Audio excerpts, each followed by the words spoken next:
Optimum tariff formula हमें बताता है कि किस तरीके से हम एग्जैक्ट ऑप्टिमम टैरिफ की वैल्यू कैलकुलेट कर सकते हैं।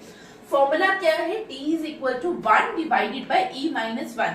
अब यहाँ पे जो T है that is the optimum tariff, but E क्या है यहाँ पे? E is the elasticity of the foreign countries of a curve. हम सबको पता है, अगर आप लोगों ने लास्ट लेक्चर पढ़ा होगा तो वहां पे हम दो कंट्रीज की बात कर रहे हैं, country A and country B। B is your foreign country.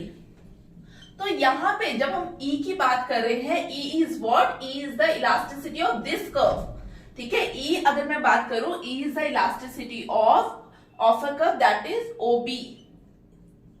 अब यहाँ पे मैंने आप लोगों को बताया कि T is inversely proportional to E। इसका मतलब क्या है कि जब आपकी इलास्टिसिटी ग्रेटर देन 1 होगी, इट मीन T क्या होगा? ऑप्टिमम टैरिफ कम होगा, और E लेस देन 1 होगा जब, तब क्या होगा? ऑप्टिमम टैरिफ हाई होगा। अब यहाँ पे देखिए, इसी चीज को हम लोगों ने 3 जोन्स पे डिवाइड किया, इसी ऑफ अ कर्व को, that is the foreign countries of a curve. यहाँ पे हमने बोला OM इज द जोन जहां पे इलास्टिसिटी क्या है? रिलेटिवली हाई है, that is E is greater than 1। फिर यहाँ पे यूनिटरी इलास्टिसिटी है, and then NB is the zone जो क्या है? Relatively inelastic, that means E is less than 1।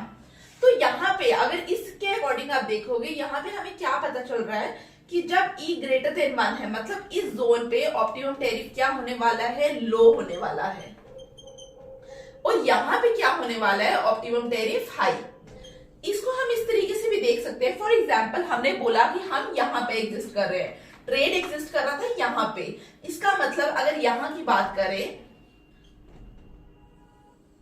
Countries के बीच में क्या ट्रेड हो रहा है? OW1 wheat दे रही है home country to the foreign country in exchange of OS1 of steel. जैसे ही home country that is country A उसने टैरिफ इंपोज किया, ऑफर कब शिफ्ट होगी? यहाँ पे। जब यहाँ पे शिफ्ट होगी तो क्या हुआ? हम यहाँ पे आए, नाउ एक्सचेंज क्या हो रहा है? OW2 of wheat instead of OS2 of steel. तो यहाँ पे देखिए वीट क्या हो रहा है? हमें वीट कम देना पड़ रहा है, होम कंट्री को वीट कम ऑफर करना पड़ रहा है, लेकिन फॉरेन कंट्री क्या कर रही है? ज्यादा स्टील दे रही है टू द होम कंट्री। तो होम कंट्री को लगेगा कि हमें और टैरिफ इंपोज करना चाहिए, तो यहाँ पे फर्दर टैरिफ इंपोज हुआ। हम कहीं यहाँ पे आए,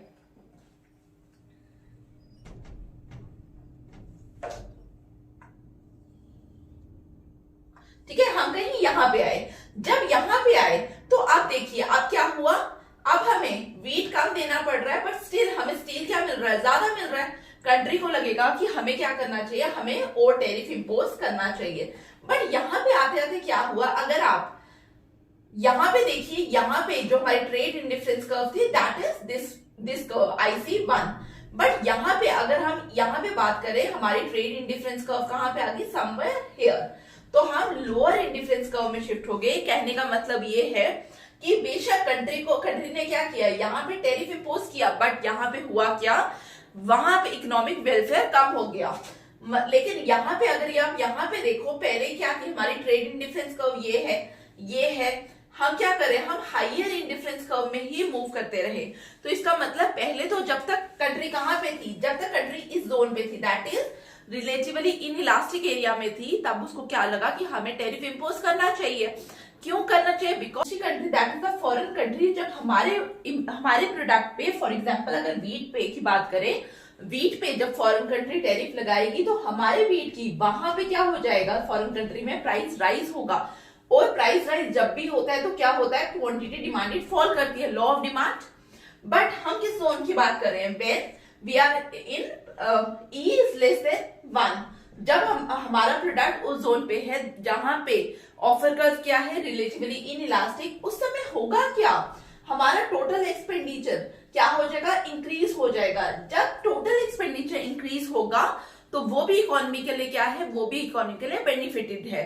तो गवर्नमेंट को लगेगा कि मुझे अपने वीट की चिंता दूसरी कंट्री पे तो करने की जरूरत नहीं है, तो मैं यहाँ पे क्या कर सकता हूँ? मैं ज्यादा से ज्यादा टैरिफ इंपोज कर सकता हूँ। दैट इज वाई गवर्नमेंट क्या कर रही है? यहाँ पे ज्यादा से ज्यादा टैरिफ इंपोज कर रही है, बिकॉज उनको पता है कि जो हमारा प्रोडक्ट है उसकी डिमांड इस तरीके की है, जिसकी वजह से क्या होगा? टोटल एक्सपेंडिचर इंक्रीज करता ही जाएगा। बट अगर समहाउ ऐसा हो कि बेशक टैरिफ लगाने से प्राइस बढ़ा, लेकिन स्टिल क्या हुआ, टोटल एक्सपेंडिचर फॉल कर गया। अगर टोटल एक्सपेंडिचर फॉल कर गया, इट मींस हम कहां पे हैं, ई इज ग्रेटर देन 1, हम यहां पे हैं कहीं इस जोन पे, दैट इज OM जोन पे। तो इस समय गवर्नमेंट क्या करेगी, गवर्नमेंट हेजिटेट करेगी to increase the tariff. That is why मैंने आपको बताया ई ग्रेटर देन 1, इसका मतलब इस जोन के अंदर जब हम हैं तो गवर्नमेंट क्या करेगी, गवर्नमेंट ऑप्टिमम टैरिफ को कम रखेगी।